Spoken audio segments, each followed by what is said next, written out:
let's take a look at what we were talking about last week at this time. We go back to last Thursday, more than a week ago. That's the disturbance that we're going to be tracking. This is, say, Wednesday. As that feature moves on through, you do expect to see some wintry weather in some of these places, maybe all the way down to the I-20 corridor. The question is going to be, where is that storm going to go? Does it move quickly out to sea to the east and we leave the northeast alone? Or is there a piece of energy in here that helps to pull this up to the north and east and spread some of that snow and ice farther north to places like Erie, Buffalo, and Burlington, and Boston? That remains to be seen, but that's on the table for later next week. And of course, that Joe, that storm took more of a southern route, although the upper low behind it did spread more lake snow and even a little bit of snow in New York City and Philadelphia yesterday. Okay, different pattern next week.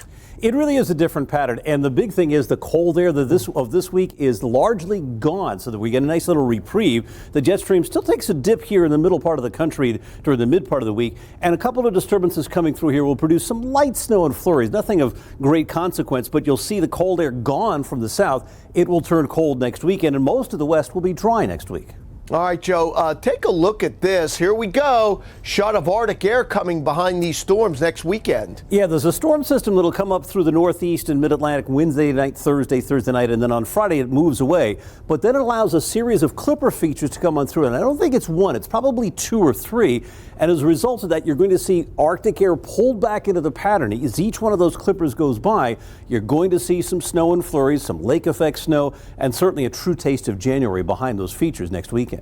You know, Joe, let's take a look at the current snow cover as we get you ready for early March. Yeah, I mean, just look how expansive this is across the country. Just take a look at it. All the way down into northern Arkansas, Tennessee, and Virginia. Kind of zoom in across the Great Lakes in the northeast, and you can see just how expansive this is across much of northern New England, upstate New York, and back into the Great Lakes. That's a lot of snow on the ground. As we go into the month of March, that could play a role in how the weather evolves. Now, we do think the trends, you know, another blast of cold air for that first week.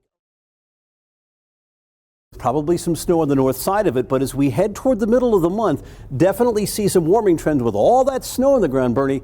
I'd be concerned about flooding. There's already some in the Ohio River Valley now. I think there's more to come.